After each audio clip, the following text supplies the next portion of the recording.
रब्बी आऊज़ु बिका मिन हमाजाति शयातीन व आऊज़ु बिका रब्बी अन यहदुरून बिस्मिल्लाहिर रहमानिर रहीम रब्बी इश्रह ली सदरी व यस्सिर ली अमरी वहलुल उक़दतम मिन लिसानी यफ़क़हू क़ौली रब्बी जिदनी इल्मान।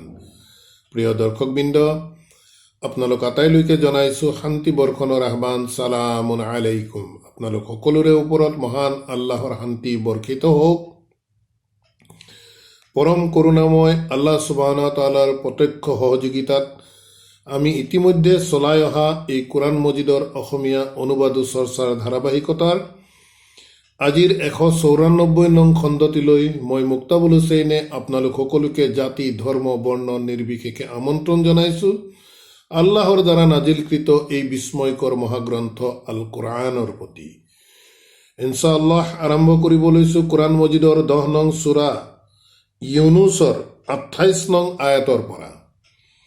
বিসমিল্লাহিৰ ৰহমানিৰ ৰহিম ওয়া ইয়াউমা নাহশুরুহুম জামিআন সুম্মা নাকুলু লিল্লাযিনা আসরাকু মাকানাকুম আনতুম ওয়া সুরাকাউকুম ফাজাইয়ালনা বাইনাহুম ওয়া ক্বালা সুরাকাউহুম মা কুনতুম ইয়ানা তা'বুদুন। প্ৰিয় দৰ্শকবৃন্দ, কিয়ামতৰ দিনৰ এটা প্ৰেক্ষাপটৰ বিষয়ে মহান আল্লাহে এই 28 নং আয়াতত বৰ্ণনা কৰিছে।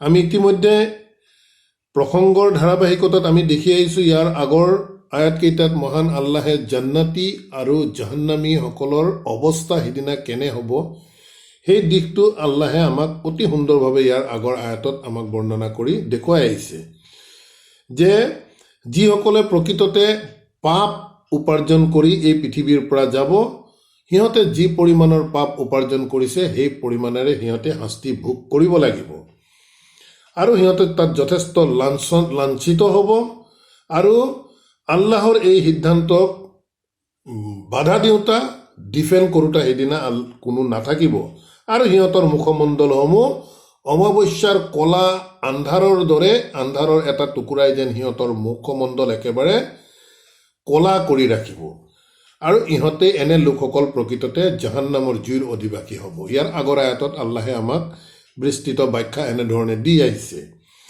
গতিকে সেই প্ৰসংগৰ ধাৰাবাহিকতাৰ লগত সংগতি ৰাখি পৰৱৰ্তী 28 নং আয়াতত আল্লাহ সুবহানাহু ওয়া তাআলাই কৈছে ওয়া ইয়াউমা, আৰু যিদিনা, সেই দিনটোত নাহশুৰুহুম জামিআন, আমি সিহঁতক একত্ৰিত কৰিম, জামিয়ান একেলগে আমি সিহঁতক একত্ৰিত কৰিম, সুম্মা তাৰ পাছত, নাকুলু আল্লাহ কৰ্তৃপক্ষৰ তৰফৰ পৰা কৈছে সুম্মা তাৰ পাছত, নাকুলু আমি কম, লিল্লাযিনা সেইসকল লোকৰ প্ৰতি, আশৰাকু যিসকলে আল্লাহৰ সৈতে সিদিনা পৃথিৱীত থাকোঁতে অংশীদাৰিত্ব স্থাপন কৰি আনৰো উপাসনা কৰিছিল, আনৰ ইবাদত কৰিছিল, মধ্যস্থতাকাৰী হিচাপে আল্লাহৰ উপৰিও মান্য কৰি লৈছিল পৃথিৱীত, তেনে লোকসকলৰ প্ৰতি আশৰাকু সেই লোকসকলে যিসকল চিৰ্ককাৰী, সেই লোকসকলৰ প্ৰতি সিদিনা আল্লাহে ক'ব মাকানুকুম, যে তোমালোকে সেই অৱস্থানত থাকা, আনতুম তোমালোক, ওয়া শুৰাকাউকুম আৰু তোমালোকে যাক অংশীদাৰিত্ব কৰিছিলা মোৰ সৈতে তেওঁলোক। প্ৰিয় দৰ্শকবৃন্দ, ইয়াত মন কৰি যাব যিসকল চিৰ্ককাৰী সেইসকলৰো কথা কৈছে আৰু যাক আল্লাহৰ সৈতে অংশীদাৰিত্ব স্থাপন কৰিছিলে, সি লাগিলে কোনোবা মানুহেই হওক বা কোনোবা নিৰ্জীৱ আপোনাৰ পাথৰেই হওক, গছ গছনিয়ে হওক, যিয়ে আল্লাহৰ সৈতে যি অংশীদাৰিত্ব স্থাপন কৰিছিলে, দুটা দিশ আল্লাহ ইয়াত দেখুৱাইছে। এটা হৈছে চিৰ্ককাৰীসকলক আৰু আনটো দিশ হৈছে যাক অংশীদাৰিত্ব কৰিছিল সিহঁতে। গতিকে সিদিনা আল্লাহে ক'ব, যিদিনাখন জমা কৰিব, সিদিনাখন যিসকল চিৰ্ককাৰী আছিল, লিল্লাযিনা আশৰাকু সেইসকলৰ প্ৰতি যিসকলে আল্লাহৰ সৈতে চিৰ্ক কৰিছিল অৰ্থাৎ অংশীদাৰিত্ব কৰিছিল, কি বুলি ক'ব? মাকানুকুম, তোমালোক এই অৱস্থানতে থাকা, আন্তুম তোমালোক, ৱাশুৰাকাউকুম আৰু তোমালোকে যাক মোৰ সৈতে অংশীদাৰ কৰিছিলা তেওঁলোক। দুটা পক্ষৰ বিষয়ে ইয়াত আহিছে। তাৰপিছত কৈছে ফাজাইয়ালনা বাইনাহুম, এই দুটা পক্ষৰ মাজত আল্লাহে কৈছে ফাজাইয়ালনা, আমি এটা ব্যৱধান কৰি দিম, তাৰ মাজত এটা প্ৰাচীৰ ৰাখিম, দুটা ভাগত অৰ্থাৎ বিভক্ত কৰি দিম বুলি কৈছে, বাইনাহুম, সিহঁতৰ মাজত।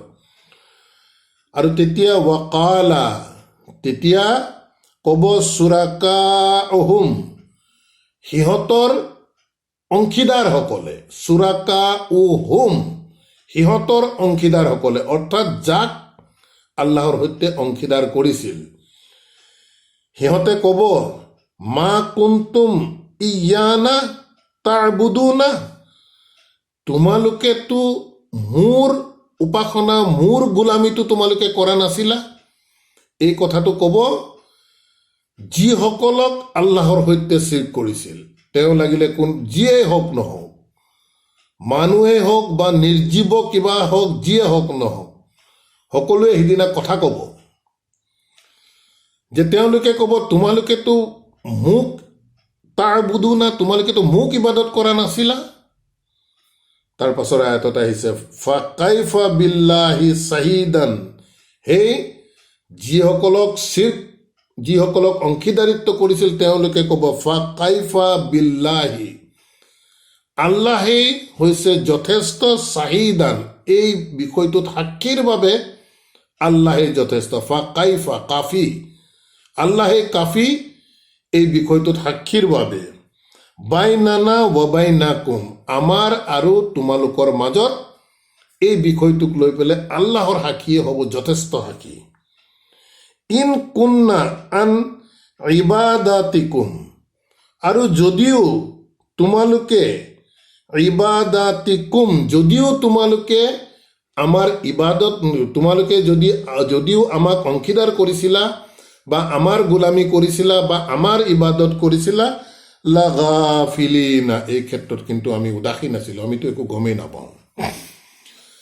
গতিকে প্ৰিয় দৰ্শকবৃন্দ, আয়াতটো পুনৰ আমি আপোনালোকৰ আগত দাঙি ধৰিব বিচাৰিছোঁ এনেধৰণৰ কিয়ামতৰ প্ৰেক্ষাপটটোৰ দিনটোক কৈছে। আল্লাহে কৈছে যে আমি সেই দিনটোত সিহঁতক আমি সকলোকে একত্ৰিত কৰিম।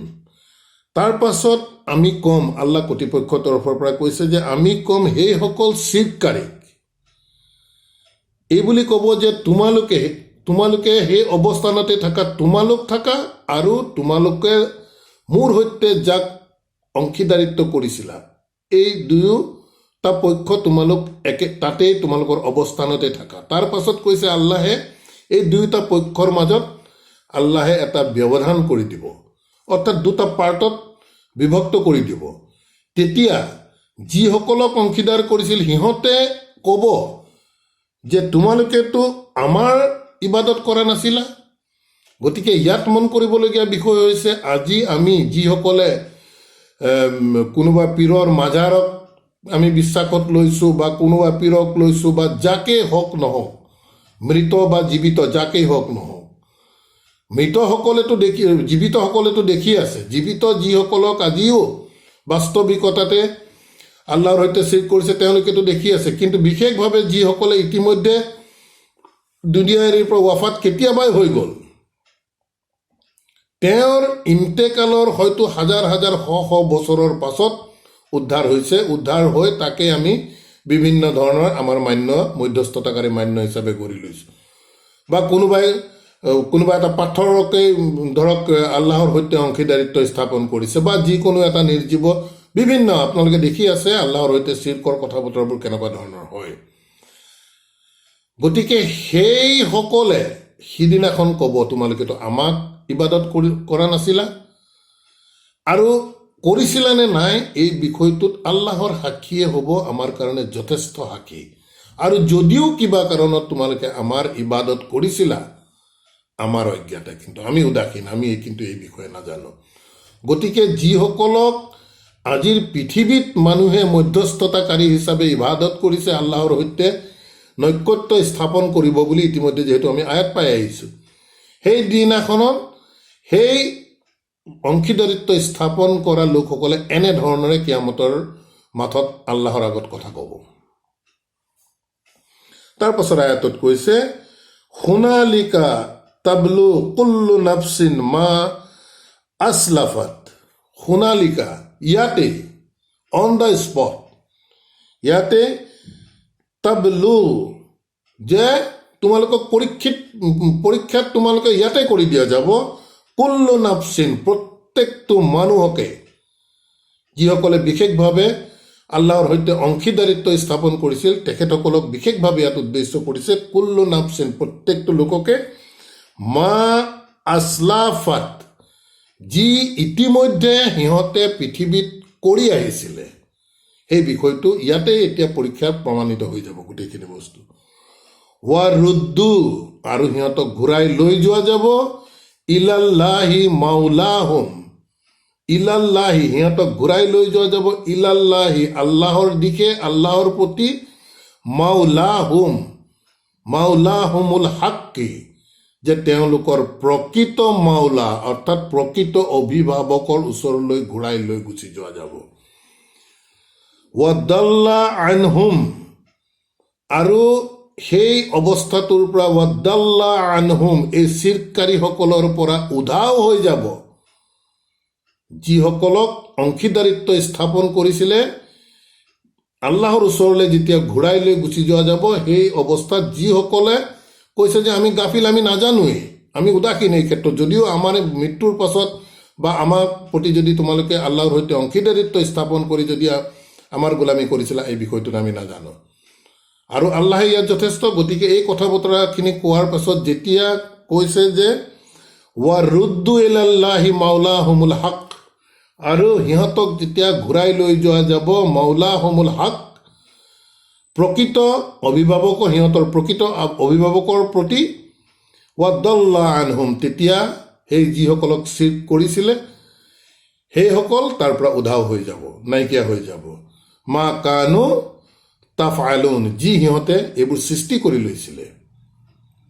গতিকে প্ৰিয় দৰ্শকবৃন্দ, এই আয়াতত এটা বিশেষ মন কৰিবলগীয়া বিষয় আছে। যিহেতু আল্লাহৰ সৈতে অংশীদাৰিত্ব কৰাৰ বিষয়বস্তু চৰ্চিত হৈছে ইয়াত, সেয়েহে আমি পৃথিৱীত থাকোঁতে আমি যে আল্লাহৰ উপৰিও আমি বিভিন্নজনক আমাৰ মান্য কৰি লৈছোঁ বিভিন্ন প্ৰকাৰে, সেইবাবে এই বিভিন্নতাৰ মাজত প্ৰকৃততে যিজন প্ৰকৃত সত্য অভিভাৱক তেওঁৰ ওচৰলৈ ঘূৰাই লৈ যোৱা যাব। সেইবাবে আল্লাহে ব্যৱহাৰ কৰিছে শব্দটো মাউলাহুমুল হক, সিহঁতৰ প্ৰকৃত অভিভাৱক অৰ্থাৎ আল্লাহৰ ওচৰত সিহঁতক ঘূৰাই লৈ যোৱা যাব। সেইবাবে যিহেতু পৃথিৱীত থাকোঁতে তেওঁলোকৰ মাওলা বহুত আছিল, কিন্তু ৰোজ কিয়ামতৰ দিনা যিজন হক মৌলা, প্ৰকৃত অভিভাৱক যিজন, তেওঁৰ ওচৰলৈ ঘূৰাই লৈ যোৱা যাব, অৰ্থাৎ আল্লাহৰ ওচৰলৈ ঘূৰাই লোৱা যাব। তাৰ পাছত আল্লাহ সুবহানাহু ওয়া তাআলাই কৈছে, কুল, কৈ দিয়া, সেই লোকসকলৰ লগত এটা কথা বতৰাৰ এটা আলোচনাৰ মাধ্যম কেনেধৰণৰ সেই বিষয়টো আল্লাহে দাঙি ধৰিছে ইয়াত। কুল, কৈ দিয়া, মান ইয়াৰজুকুকুম মিনাশ শামাই ওয়াল আৰদি, যে মান ইয়াৰজুকুকুম, যে কোনে তোমালোকক এই ৰিজক অৰ্থাৎ এই খাদ্য দিয়ে, মিনাশ শামাই, আকাশৰ পৰা, ওয়াল আৰদি, আৰু এই পৃথিৱীত। ইতিমধ্যে আমি ইয়াৰ আগৰ আয়াতত আমি পাই আহিছোঁ আল্লাহে কেনেধৰণে আকাশৰ পৰা পানী বৰ্ষণ কৰে, সেই পানী কেনেকৈ মাটিৰ ভিতৰলৈ সোমাই গৈ আমাৰ উৎপাদিত দ্ৰব্যবোৰৰ সৈতে মিহলি হৈ কেনেধৰণে আমাৰ বিভিন্ন ধৰণৰ শস্য উৎপাদন কৰে, সেই শস্য কেনেকৈ মানুহ আৰু জীৱ জন্তুসকলে খায়, এই দিশটো আমি পাই আহিছোঁ। গতিকে আল্লাহে এই চিৰ্ককাৰীসকলক ক'বলৈ কৈছে, কোৱা যে মান ইয়াৰজুকুকুম, যে তোমালোকক কোনে জীৱিকা দিছে, মিনাছ সামাই ৱাল আৰদি, এই আকাশমণ্ডল আৰু পৃথিৱীৰ পৰা, অৰ্থাৎ আকাশৰ পৰা পানী বৰষাইছে, পৃথিৱীৰ পৰা শস্য উৎপাদন হৈছে। আকৌ আৰু কৈছে আম্মান ইয়ামলিকু সামআ ওয়াল আবসাৰা। প্ৰিয় দৰ্শকবৃন্দ, খুব গভীৰতাৰে আমি আশা কৰিম এই বিষয়বোৰ আমি চিন্তা কৰিব লাগিব। প্ৰথমতে আল্লাহে প্ৰশ্ন কৰিবলৈ কৈছে তেওঁলোকক যে কোৱা, এই আকাশমণ্ডল আৰু পৃথিৱীৰ দ্বাৰা মাধ্যমত তোমালোকক প্ৰকৃততে কোনে ৰিজক দিছে। দ্বিতীয়টো প্ৰশ্ন আনিছে আমান, আৰু কোনে, ইয়ামলিকু সামআ, যে তোমালোকক সেই সুবিধাটো দিছে। ইয়ামলিকু অৰ্থাৎ মানে পৰিচালনা কৰি আছে, চলাই আছে। ইয়ামলিকু সামআ, তোমালোকৰ হিয়াৰিং, শ্ৰৱণ শক্তিটোক, ৱাল আবসাৰা, আৰু তোমালোকৰ দৃষ্টিশক্তি। এই দুটা বিষয়ক প্ৰকৃততে তোমালোকক কোনে চলাই আছে। গতিকে আমি এইবাবেই কৈছোঁ, আমি সদায় আগতেও কৈ আহিছোঁ যে আল্লাহৰ এটা অদৃশ্য প্ৰশাসনিক ব্যৱস্থাৰ দ্বাৰাই প্ৰকৃততে এই আকাশমণ্ডল আৰু পৃথিৱীৰ প্ৰতিটো বিষয়বস্তুক আল্লাহে পৰিচালিত কৰি আছে। আহিছে এইবোৰ আয়াত আমি পাইছোঁ আৰু পাম ইনশাআল্লাহ।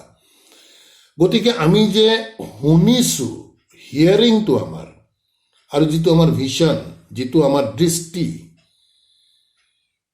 এইবোৰ দিশ প্ৰকৃততে আল্লাহে আমাক পৰিচালনা কৰাই আছে। এই চোৱাৰ ক্ষেত্ৰত, শুনাৰ ক্ষেত্ৰত প্ৰত্যক্ষভাৱে আল্লাহৰ অদৃশ্য প্ৰশাসনিক ব্যৱস্থা ইয়াত কাম কৰি থকা বাবেহে আমি দেখা পাইছোঁ বা শুনিছোঁ। এজন কোৰাণৰ পাঠক হিচাপে আমি বিষয়বস্তুবোৰ আমি সেই পৰ্যায়লৈকে আমি চিন্তা কৰিব লাগিব যে আমাক খাদ্য, আমি বজাৰলৈ গৈছোঁ, শাক পাচলি কিনি আনিছোঁ, দোকানৰ পৰা দাইল, আমি ভাত পথাৰৰ পৰা আনি বনাই খাইছোঁ মেলিছোঁ। এজন সাধাৰণ পাঠক হিচাপে আমি চিন্তা কৰাৰ প্ৰয়োজন থাকিবই, বা চিন্তা কৰিবলৈ আমি বাধ্যই যে এই বজাৰত অনা শাক পাচলিবোৰ যে আমি ঘৰলৈ আনি আমি খাইছোঁ, প্ৰকৃততে ইয়াক উৎপাদন কোনে কৰিছে, তাৰ বীজটো কোনে ফালি পেলাই উৎপাদন কৰিছে, আকাশৰ পৰা কোনে পানী দিছে, মাটিৰ পৰা শস্য যে উৎপাদন হৈছে এইবোৰ কোনে কৰাই আছে। এই দিশটো এজন কোৰাণৰ পাঠক হিচাপে অদৃশ্যৰ ওপৰত অনা লোক হিচাপে আমি প্ৰত্যেকেই এই দিশবোৰ আমি চিন্তা কৰিবই লাগিব। ঠিক তেনেদৰে আমি যে দেখিছোঁ বা শুনিছোঁ, এইবোৰ আমাক কোনে কৰাই আছে, ইয়াৰ মালিক কোন প্ৰকৃততে। আৰু কৈছে ওয়ামান ইউখৰিজুল হাইয়া মিনাল মাইতি। প্ৰশ্ন, সেই তেনে লোকসকলক ধাৰাবাহিক ইটোৰ পিছত সিটো প্ৰশ্ন কৰাৰ বিষয়ে আল্লাহে কৈ আছে। প্ৰথমতে ক'লে খাদ্য বস্তুৰ বিষয়ে, জীৱিকাৰ বিষয়ে। দ্বিতীয় প্ৰশ্নত আনিছে যে মানুহৰ দৃষ্টিশক্তি আৰু শ্ৰৱণ শক্তিৰ বিষয়ে, এইবোৰ কোনে কৰাই আছে, ইয়াৰ মালিক কোন। তৃতীয়তে কৈছে ওয়ামান, আৰু কোনে, ইউখৰিজুল হাইয়া, জীৱনটো উলিয়াই আনে, মিনাল মাইতি, মৃতৰ পৰা জীৱন কোনে উলিয়াই আনে, ৱা ইউখৰিজু, আৰু উলিয়াই আনে, আল মাইতা, মৃত, মিনাল হাইয়ি, জীৱিতৰ পৰা মৃত। অৰ্থাৎ সাধাৰণভাৱে আমি চাবলৈ গ'লে যে কোনে প্ৰকৃততে মৃতৰ পৰা জীৱিত কৰে বা জীৱিতৰ পৰা মৃত কৰে, কোনে কৰে। এতিয়া এই জীৱিতৰ পৰা মৃত কৰা, মৃতৰ পৰা জীৱিত কৰা বিষয়বস্তুবোৰ আমি প্ৰতিটো দিশ আমি গভীৰতালৈ চাব লাগিব। উদাহৰণস্বৰূপে ইয়াক বুজিবৰ কাৰণে আমি অতি সাধাৰণভাৱে আমি দুটা উদাহৰণ আমি ল'ব পাৰোঁ। এটা আমি ধান, শস্য, বা 2 নম্বৰ আমাৰ কুকুৰা আৰু ডিম, এই দুটা দিশেই যদি আমি লওঁ। কুকুৰাজনী জীৱিত অৱস্থাত আছে। কুকুৰাজনীয়ে যেতিয়া ডিমটো দিব আমাক, সেই ডিমটো কিন্তু মৃত হৈ থাকিব, মৃত অৱস্থাত থাকিবহি। পৰৱৰ্তী সময়ত সেই ডিমটোক যেতিয়া কুকুৰাই উমনি ল'ব বা আৰ্টিফিচিয়েলি তাক প্ৰয়োজনীয় যিখিনি টেম্পাৰেচাৰ দিব লাগে, সেই ডিমটোৱে যেতিয়া টেম্পাৰেচাৰটো পাব, তেতিয়া সেই মৃত ডিমটো তাত জীৱন সঞ্চাৰ হৈ লাহেকৈ তাৰ পৰা পোৱালি ওলাই আহিব। বা আমি ধানৰ থোকটোৰ বিষয়ে যদি আমি চিন্তা কৰোঁ, পথাৰত ধান পকিলে আমি ধান দাই তাক মৰণা মাৰি ভঁৰালত ভৰাই থলোঁ। সেই ধানৰ গুটিটো কিন্তু মৃত, আমি তাক কাটি লৈ গুচি আহিলোঁ। এতিয়া পৰৱৰ্তী সময়ত সেই ধানৰ গুটিটোৱে যেতিয়া মাটি আৰু পানী সূৰ্যৰ তাপৰ সংস্পৰ্শত আহিব, সেই মৃত ধানৰ কণাটো সি কিন্তু জীৱিত হৈ আহিব। গতিকে এই বিশেষ বিশেষ দিশবোৰৰ ওপৰত প্ৰশ্ন উত্থাপিত হৈছে যে কোনে মৃতকৰ পৰা জীৱনটো উলিয়াই দিয়ে বা জীৱিতৰ পৰা কোনে মৃতক কৰে, কোন? What is that power? এই প্ৰশ্নটো আনিছে তৃতীয় প্ৰশ্ন হিচাপে। তাৰপিছত কৈছে ৱামাই ইউদাব্বিৰুল আমৰা, আৰু ৱামান আৰু কোনে ইউদাব্বিৰুল আমৰা, এই যিবোৰ বিষয়বস্তুবোৰ ক'লে, উদাহৰণস্বৰূপে এটা দুটা বা তিনিটা দিছে, কিন্তু পৃথিৱীত সমগ্ৰ যিমান এনেকুৱা ধৰণৰ চলমান বিষয়বস্তু আছে, সেই প্ৰত্যেকটো বিষয়বস্তু ৱামান কোনে ইউদাব্বিৰু পৰিচালনা কৰে আল আমৰা, এই গোটেই বিষয়বস্তুবোৰ কোনে পৰিচালনা কৰে?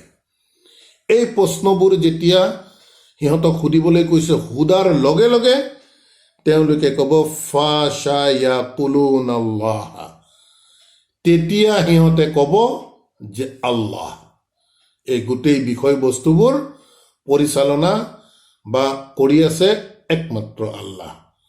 সেই চিৰকাৰীসকলে উত্তৰ দিব, কাৰণ প্ৰশ্নবোৰ প্ৰসংগৰ লগত সংগতি ৰাখি আল্লাহে তেনেধৰণৰ চিৰকাৰীসকলক সুধিবলৈ কৈছে, কুল, সোধা সিহঁতক, কোৱা। তেতিয়া যেতিয়া এনেধৰণৰ এটা দুটা তিনিটা ক্ৰমান্বয়ে আল্লাহে উদাহৰণ হিচাপে তিনিটামান প্ৰশ্ন দাঙি ধৰিছে, তাৰ পাছত কৈছে যেতিয়াই তুমি সুধিবা যে ৱামান ইউদাব্বিৰুল আমৰা, কোনে এই বিষয়বোৰ পৰিচালিত কৰে, ফাশায়াকুলুনা, তেতিয়া সিহঁতে ক'ব আল্লাহ, এই গোটেই বিষয়বস্তুবোৰ পৰিচালক আল্লাহ। যেতিয়া সিহঁতে তেনেধৰণৰ উত্তৰ দিব, তেতিয়া আল্লাহে পুনৰ কৈছে ফাকুল, তেতিয়া সিহঁতক কোৱা, আফালা তাত্তাকুন, যদি তোমালোকে গমেই পাইছা যে গোটেই বিষয়বস্তুবোৰ আল্লাহৰ দ্বাৰাই হৈ আছে, যিহেতু তোমালোকে উত্তৰ দিছা আল্লাহ, তেতিয়া কৈছে ফাকুল, তেতিয়া সিহঁতক কোৱা, আফালা তাত্তাকুন, তেন্তে কি তোমালোকে আল্লাহৰ এই ৰোষক কি তোমালোকে কিয় ভয় নকৰা? যদি গোটেই সৃষ্টিৰ সূচনাৰ বিষয়ে যদি তোমালোকে বুজিয়ে উঠিছা, পৰিচালনাৰ মূল নায়ক কোন যদি তোমালোকে চিহ্নিত কৰিবই পাৰিছা, তেন্তে আফালা তাত্তাকুন, তেন্তে তোমালোকে কিয় ভয় নকৰা তেখেতক?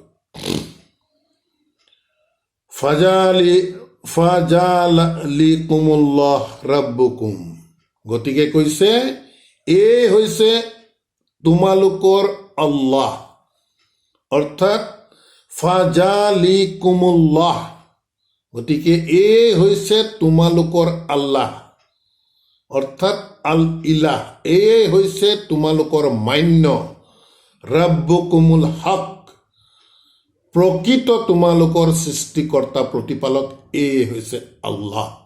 আল্লাহৰ পৰিচয় দিছে এনেধৰণৰ কথোপকথনৰ মাধ্যমেৰে। তাৰপিছত কৈছে ফামাজা বাদাল হাক্কা ইল্লা দলালা, গতিকে কৈছে যে এই হৈছে তোমালোকৰ মান্য আল্লাহ আৰু তোমালোকৰ প্ৰকৃত সৃষ্টিকৰ্তা প্ৰতিপালক। প্ৰকৃত শব্দটো ইয়াত বাৰম্বাৰ কিয় ব্যৱহাৰ কৰিছে? যিহেতু পৃথিৱীত থাকোঁতে তেওঁলোক পলিথিচিছ আছিল, মোৰ দেন ওৱানক তেওঁলোকে মান্য হিচাপে লৈছিল, আল্লাহৰ সৈতে তেওঁলোকে অংশীদাৰিত্ব স্থাপন কৰিছিল, সেইবাবে সিদিনাখন পৰিচয় দিয়াই দিছে। আল্লাহৰ এই কথা বতৰাখিনি প্ৰকৃততে আমাক ইয়াত থাকোঁতে আমাৰ কথোপকথন কেনেধৰণৰ হ'ব লাগিব চিৰকাৰীৰ সৈতে, তাৰ এটা এক্সাম্পল প্ৰকৃততে আল্লাহে ইয়াত দাঙি ধৰিছে। এই বিষয়বোৰো আমি কোৰাণৰ পাঠক হিচাপে আমি প্ৰিয় দৰ্শকবৃন্দ আমি মন কৰাৰ প্ৰয়োজন আছে যে ছেকেণ্ড পাৰ্চনত যেতিয়া কৈ আছে বা কুল বুলি যেতিয়া আল্লাহে কৈ আছে, আমি প্ৰকৃততে সেই শ শ বা হাজাৰ বছৰৰ আগত যেতিয়া কোৰাণ নাজিল হৈছিলে, এই কথাখিনি মুহাম্মদ সাল্লাল্লাহু আলাইহি ওয়াসাল্লামক কৈছে বুলি আমি তাৰ পৰা ফালৰি কাটি অহাৰ এটা মানসিকতা আমি লোৱা উচিত নহয়। নিশ্চিতভাৱে তেখেতক কৈছিল, কিন্তু আমি ইয়াৰ মাজত যেতিয়া আমি কোৰাণ গভীৰতাৰে অধ্যয়ন কৰিম, আমি কোনো ধৰণৰ আয়াত আমি স্কিপ কৰিব নোৱাৰিম। আল্লাহে ইতিমধ্যে আমাক কৈছে, ইত্তাবিউ মা উনজিলা ইলাইকুম মিৰ ৰাব্বিকুম। এতিয়া মন কৰিব লগা হৈছে যে ইত্তাবিউ, তোমালোকে ইত্তেবা কৰা, অনুসৰণ কৰা, মা উনজিলা ইলাইকুম, তোমালোকৰ প্ৰতি যি নাজিল কৰা গৈছে, মিৰ ৰাব্বিকুম, তোমালোকৰ প্ৰতিপালকৰ। গতিকে দুয়োটা ক্ষেত্ৰতে কুম কুম ব্যৱহাৰ হৈছে, অৰ্থাৎ এই গোটেই কথা বতৰাবোৰ যেতিয়া আজিৰ সামগ্ৰিক প্ৰেক্ষাপটত এজন কোৰাণৰ পাঠক হিচাপে যিয়ে পঢ়িব, এই কথাবোৰ প্ৰকৃততে তেওঁৰ প্ৰতি আল্লাহে কৈ আছে। এই দিশটো আমি খুব গভীৰতাৰে আমি চিন্তা কৰিব লাগিব। কেৱল শ শ হাজাৰ বছৰৰ আগতে ৰচুল সাল্লাল্লাহু আলাইহি ওয়াসাল্লামক কৈছিল বুলি কৈ তেখেতৰ ওপৰতে আমি কথাখিনি দায় এৰি দি আমি কিন্তু ইয়াৰ পৰা মুক্ত হ'ব বিচাৰিলে নহ'ব। প্ৰিয় দৰ্শকবৃন্দ, যিহেতু আল্লাহে কৈছে যে তোমালোকে ইত্তেবা কৰা, যি তোমালোকৰ বাবে নাজিল কৰা গৈছে তোমালোকৰ প্ৰতিপালকৰ তৰফৰ পৰা। এই কথাবোৰ আমি স্কিপ কৰিব নোৱাৰিম। এই পাঠ্য আমাৰ বাবে, এই কোৰাণ আমাৰ পাঠ্য। ইয়াত থকা যিমান বাধা নিষেধ, আদেশ নিষেধ যিমান আছে, আমাক কৈ আছে আল্লাহে। গতিকে এই যি কথোপকথনৰ কথা বতৰা, প্ৰশ্ন ক্ৰছ কুৱেশ্যনিঙৰ যিখিনি কথা বতৰা চলি আছে, প্ৰকৃততে আল্লাহে আমাক শিকাই আছে যে কেনেধৰণেৰে কোনোবা শিৰকাৰীৰ সৈতে কথা পাতিব লাগিব। গতিকে প্ৰিয় দৰ্শকবৃন্দ, কিছু গভীৰতালৈ গৈ আমি এনেবোৰ দিশো আমি চিন্তা কৰি চোৱাৰ প্ৰয়োজন আছে। যি কি নহওক, গতিকে কৈছে ফা মাজা বাদাল হাক্কা, যদি তোমালোকে এই আল্লাহে প্ৰকৃত বুলি তোমালোকে ভাবি লৈছা, তেন্তে ফা মাজা বাদা আল হাক্কা, গতিকে এই হকৰ বাদে আৰু কি আছে, ইল্লা দলালুন, ভ্ৰষ্টতাৰ বাদে আৰু কি আছে। যদি গোটেইবোৰ বিষয় তোমালোকে আল্লাহৰ দ্বাৰাই হৈ আছে বুলি যদি এগ্ৰী কৰি আছা, মানি লৈছা, তেন্তে হ'লে ফা মাজা, তেতিয়াহ'লে আৰু কি আছে, বাদাল হাক্কা, এই সত্যৰ বাহিৰে ইল্লা দলালা, কেৱলতো ভ্ৰষ্টতাহে আছে। এই হকৰ বাহিৰত সকলোবোৰ ভ্ৰষ্ট, ইয়াতে আল্লাহে কৈ আছে। ফা আন্না তুছৰিফুন, গতিকে কিয়, কেনেকৈ তোমালোকে তুছৰিফুন, যে তোমালোকে যেনি তেনি তোমালোকে ঘূৰি আছা। এই তুছৰিফুন প্ৰকৃততে শব্দটো চাৰাফাৰ পৰা আহিছে। চাৰাফা শব্দৰ অৰ্থ হৈছে খৰচ কৰা। আমাৰ জীৱনৰ এটা নিৰ্দিষ্ট সময় আল্লাহে প্ৰত্যেকৰে আয়ুসকালটো ফিক্স কৰা থাকে।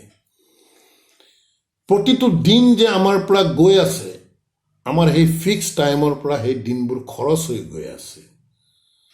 গতিকে ইয়াৰ মূল অৰ্থ প্ৰকৃততে এনেকুৱা যে তোমালোকে ইমানখিনি যদি এগ্ৰিয়ে কৰিছা বা বুজি পাইছা যে আল্লাহেই সৰ্বে সৰ্বা, তেতিয়াহ'লে তোমালোকে আনক উপাসনা কৰি আল্লাহৰ সৈতে অংকিত তোমালোকৰ এই দিনবোৰ, ভেলুৱেবল টাইমবোৰ, ভেলুৱেবল ডেইজবোৰ তোমালোকৰ জীৱনত কিয় তোমালোকে খৰচ কৰি আছা অযথা। তাকেই বুজাব বিচাৰিছে এই ফা আন্না তুছৰিফুন বুলি কৈ।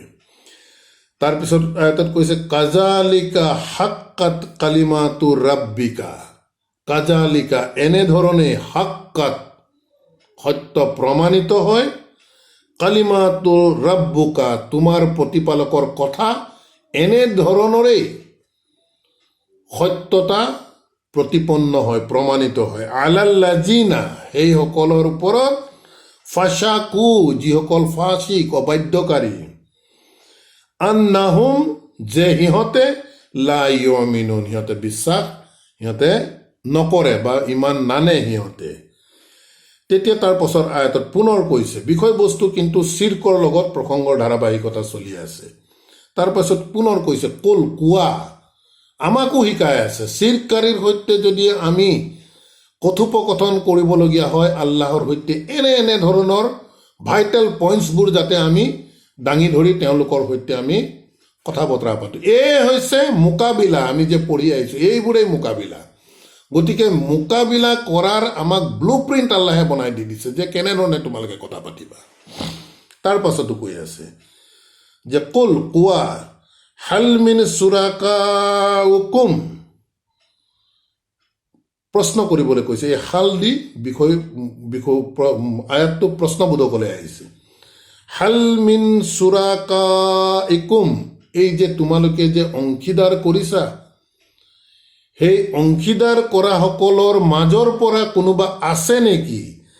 মাই ইয়াবদাউল হাক্কা, যিয়ে এই মা ইয়াবদাউল খালকা, যিয়ে সৃষ্টিৰ সূচনা কৰিব পাৰে। তোমালোকে যে এই অংশীদাৰিত্ব স্থাপন যাৰ লগত কৰি আছা, আল্লাহৰ সৈতে যাক যাক তোমালোকে অংশীদাৰিত্ব কৰি আছা, সিহঁতক ক'বলৈ কৈছে কুল হুদা, যে তোমালোকৰ এই অংশীদাৰসকলৰ মাজৰ পৰা কোন আছে? মাই ইয়াবদাউল খালকা, যিয়ে সৃষ্টিৰ সূচনা কৰিব পাৰে, সুম্মা ইউইদুহু, তাৰপিছত সেই সৃষ্টিক পুনৰাবৃত্তি কৰিব পাৰে। তোমালোকে যে শিৱ কৰিছা, যাক অংশীদাৰ কৰিছা, তেওঁলোকৰ মাজৰ পৰা কোন আছে যি সৃষ্টিৰ সূচনা কৰিব পাৰে আৰু তাৰ পুনৰাবৃত্তি কৰিব পাৰে? প্ৰশ্নৰ লগে লগে আল্লাহে পুনৰ শিকায়ো দিছে যে কুল, কৈ দিয়া আল্লাহ, যে সৃষ্টিৰ সূচনা পুনৰাবৃত্তি, কুল কৈ দিয়া আল্লাহ, আল্লাহে একমাত্ৰ। ইয়াবদাউল খালকা, যি সৃষ্টিৰ সূচনা কৰে, সুম্মা ইউইদুহু, তাৰ পাছত তেওঁ ইয়াক পুনৰাবৃত্তি কৰে। এই বিষয়টো আমি ইতিমধ্যে আমি চৰ্চা কৰি আহিছোঁ, যে পুনৰাবৃত্তিৰ, সৃষ্টিৰ পুনৰাবৃত্তিৰ বিষয়টো আমি ইতিমধ্যে চৰ্চালৈ আনিছোঁ। গতিকে প্ৰশ্ন কৰাৰ লগে লগে আল্লাহে কৈছে যে শিকাই দিছে, লগে লগে তুমি উত্তৰৰ কাৰণে অপেক্ষা নকৰিবা, তুমি কৈ দিয়া সিহঁতক যে একমাত্ৰ আল্লাহ, যিয়ে সৃষ্টিৰ সূচনা কৰিব আৰু ইয়াক পুনৰাবৃত্তি কৰিব পাৰে। ফাআন্না ইউফাকুন, তেন্তে কিয় তোমালোকে এনেধৰণে তোমালোকে বেলেগ পথত তোমালোকে ঘূৰি অনাই বনাই ঘূৰি আছা? গতিকে প্ৰিয় দৰ্শকবৃন্দ, এই বিষয়বস্তুবোৰ যথেষ্ট গুৰুত্বপূৰ্ণ। আমি খুব দহলৈকে আমি বিষয়বস্তুবোৰ আমি সোমোৱাৰ চেষ্টা কৰিব লাগে।